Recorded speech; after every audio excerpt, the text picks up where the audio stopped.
Assalamualaikum warahmatullahi wabarakatuh dan selamat sejahtera. So this week we are going to continue our lesson in tutorial chapter 9. The topic is quantization of light. Okay, so chapter 9 is consist of two subtopic. So on the first subtopic we're going to learn about Planck quantum theory, and then the next one we're going to learn about the photoelectric effect.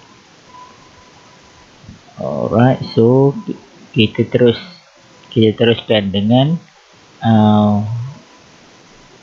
learning outcome for the first subtopic. So in this subtopic, Planck quantum theory, I'm going to teach you how to distinguish between Planck quantum theory and classical theory of energy. Okay, so previously we have learned about classical theory of energy. So dekat topik ni kita akan memperkenalkan satu teori yang baru tentang Planck quantum theory, which is the light is quantized. And then we are also going to use Einstein equation for photon energy. So this equation E is equal to HF. Okay, ini adalah Einstein equation for photon energy. So this also can be rewritten as Hc over lambda. Kenapa? Sebab korang dah pernah belajar sebelum ini, velocity is equals to F lambda untuk wave. Alright, so untuk cahaya dia punya velocity adalah speed of light. Okay, so ini sama dengan F lambda. So bila kita jadikan F sebagai subject matter, F is equal to C over lambda. So dapatlah equation yang ini. So depending on which parameter that is been given to you, kan, so kalau dia bagi lambda, gunalah Hc over lambda. Kalau dia bagi frekuensi, gunakanlah Hf. Nilai H itu adalah constant, alright, yang kita panggil sebagai Planck constant. So kita terus direct jump into the tutorial. So basically aku nak tunjukkan satu perbezaan antara classical theory dengan Planck quantum theory, tapi sebab dalam tutorial dah ada question number 1 ni, kan, so kita tengok kat sini je lah. Alright, so ini LO yang pertama yang kita nak cover. Distinguish between classical theory and Planck quantum theory of energy. Alright, so in classical theory, mungkin korang pernah dengar tentang black body radiation. Classical theory, they talking about the black body radiation. Ini korang ada belajar sedikit masa dekat sekolah dulu, black body radiation. So energy is continuous and can take any value. Okay, so energy is continuous, alright, and can take any value.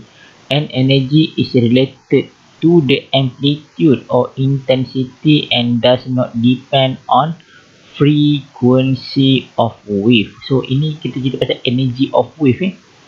So energy is continuous and can take any value. So basically this energy is continuously, as long as the wave is moving, so energy is moving together with the wave.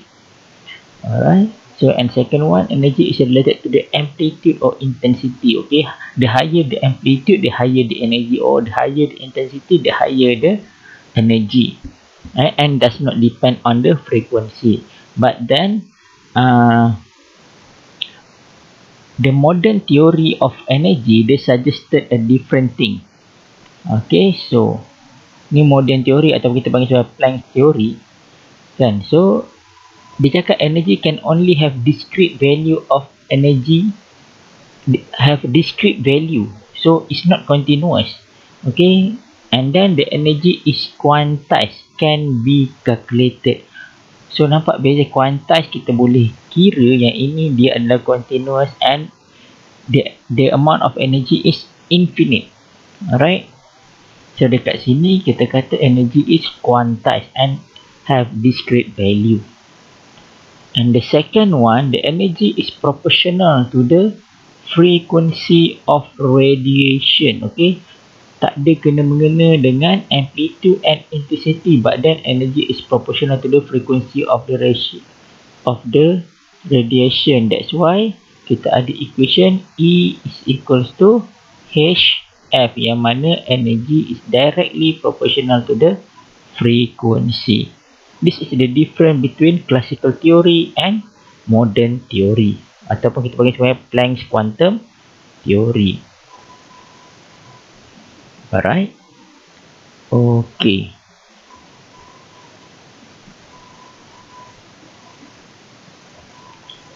So kita pergi dekat question. Alright. So question B, okay, monochromatic light have wavelength. Dia bagi wavelength, so basically kita akan pakai Hc over lambda lah. Incident normally on a surface 6 cm square. Okay, dia bagi area, the light intensity is, dia bagi intensity is 1.5 Weber per meter square. Determine the number of photon that strike the surface in 10 seconds. So by using all those information, kita substitute dekat sini. So energy is equals to intensity times area times T. Okay, so ini energy total So kita akan dapat 9. Okay, ini total energy. Ada perbezaan total energy and photon energy. So photon energy pula kita gunakan formula yang dekat bawah ni. Ini energy bagi photon energy is equal to HF. Kita akan gunakan Hc over lambda lah. Sebab apa? Sebab dia bagi kita dia punya wavelength. So bila dia bagi kita punya wavelength, kita pakai equation Hc over lambda, kita substitute. So kita akan dapat dia punya jawapan ini adalah photon. Okay, so kita nak cari number of photon, so kita boleh dapat yang ini. So apa perbezaan dua equation ini? Equation number 1 and equation number 2. Alright, so equation number 1 ini digunakan untuk mengira total energy of light that reflected on the surface. Okay, tapi kita tahu berapa banyak photon. Soalannya nak tahu determine the number of photon that strike the surface. Okay, so kita ada yang ini, dia punya total energy. And then dekat equation number 2 ni, kita nak kira energy bagi satu photon. Okay, ini total, yang ni energy bagi one photon. Alright, so in order to find number of photon, kan kita bahagikan saja total energy bagi dengan energy produced by one photon. So kita akan dapat number of photons yang ni lah. So in 10 second, basically there are 2.04 times 10 to the power 16 photons hitting the surface. Okay, based on this calculation. So banyak kan. Right, so tak apa, kita pergi next question.